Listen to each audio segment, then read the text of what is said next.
좋아요, 구독.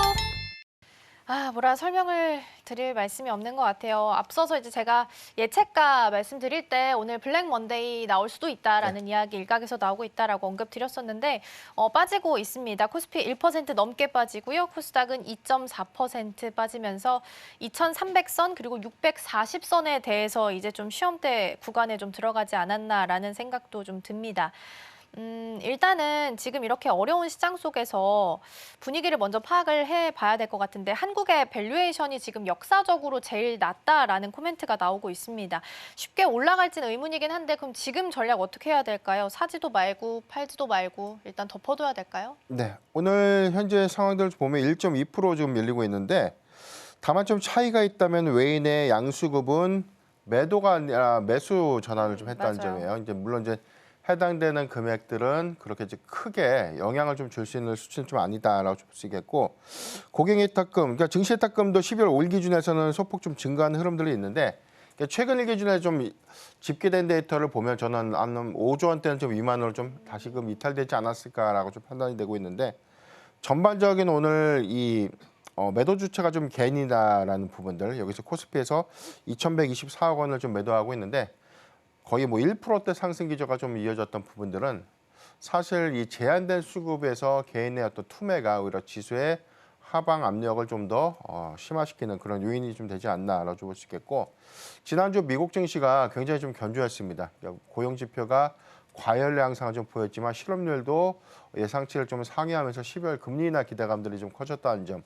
이 부분 때문에 미국 증시는 트럼프 대통령의 이 취임을 앞두고까지 단 이런 랠리가 당분간 좀 더 지속될 수 있는 가능성들은 좀 시사했다고 볼 수 있겠고 원래 같았으면 우리 증시 역시도 12월에는 미국의 증시 흐름과 좀 동조될 수 있는 그러니까 지금 현재 디커플링된 요소들이 굉장히 좀 더 장기화될 수 있는 우려감들이 아직은 좀 남아있지만 일단 뭐 수급적인 기조가 지난주 화요일 좀 기점으로 보면 굉장히 좀 긍정적인 시그널이었는데 정치 리스크가 좀 단기적으로 좀 끝나지 않고 주말에 탄핵 정국이 가는데 변수가 다시금 조금 더 좀 장기화될 수 있는 어떤 우려감들 이런 부분들이 투심을 좀 전반적으로 좀 유축시키는 그런 계기가 좀 되지 않나라 좀 보고 있습니다.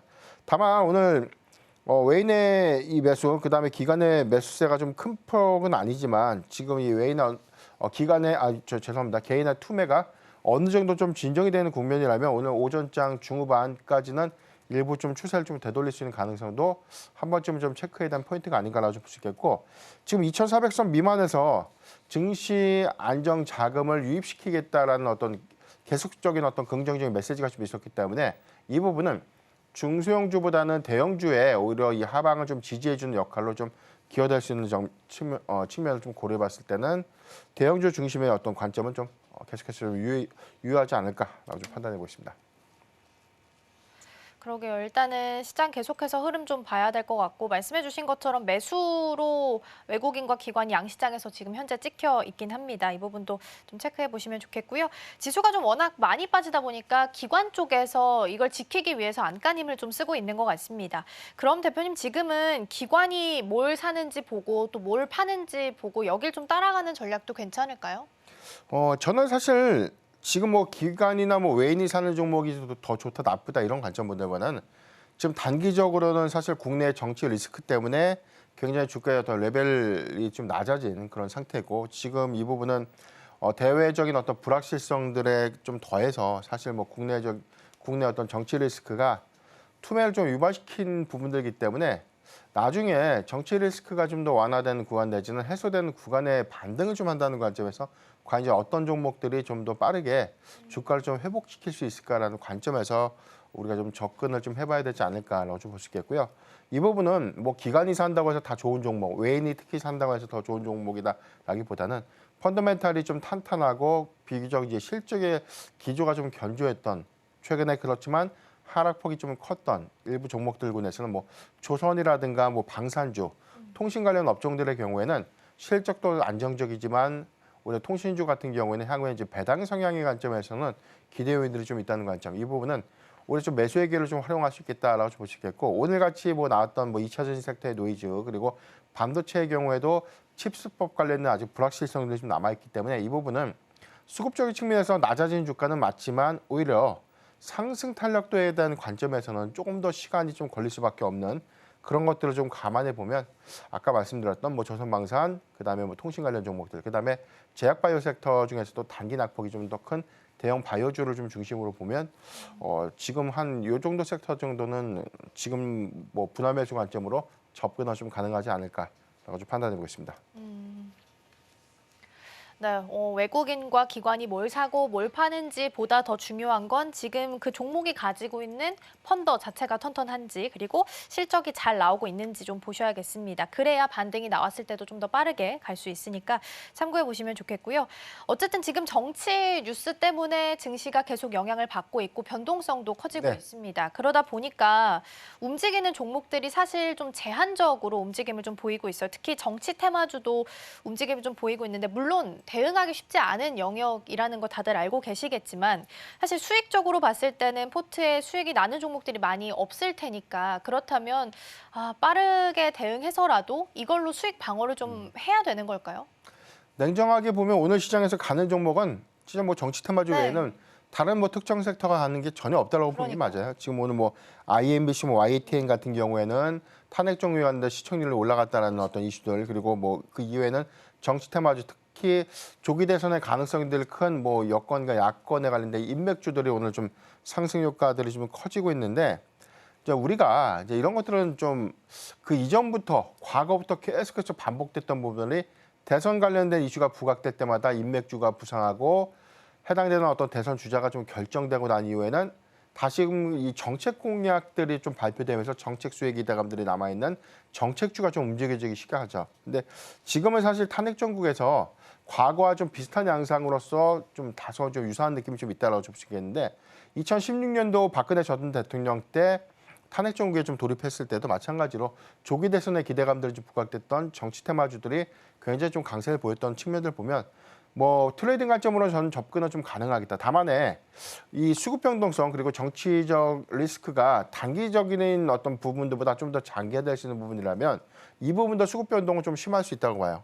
그러니까 저는 사실 정치 테마주를 과연 현재 구간에서 좀 대안으로 좀 접근하는 것이 좀 맞을까라는 관점에 좀 의문은 약간 있지만, 뭐 일부 적은 비중에 관련된 트레이딩 관점은 좀 유효하다고 보시겠고, 현재 시장 상황이 굉장히 좀 매우 힘들고 답답한 상황은 맞지만 우리가 이 투자의 정석 관점에서는 뭐 이 펀더멘탈이 좀 견고한 그런 종목들, 특히나 시총 상위 종목들 중에서 최근에 이 단기적인 낙폭과대가 컸던 그런 종목들은 조금 이 중기적 관점에서에 대한 긴 호흡을 우리가 좀 감안했을 때 오히려 좀 이 매수할 수 있는 어떤 대안이 좀 되지 않을까라고 보시기 때문에, 시총 상위주 안에서 영업이익을 잘 내고 있고 그다음에 내년도 실적에 기대 요인들이 좀 남아 있는 그런 종목들, 그런 종목군들은 계속해서 좀 관심 있게 좀 보는 게 맞지 않을까라고 말씀드렸습니다.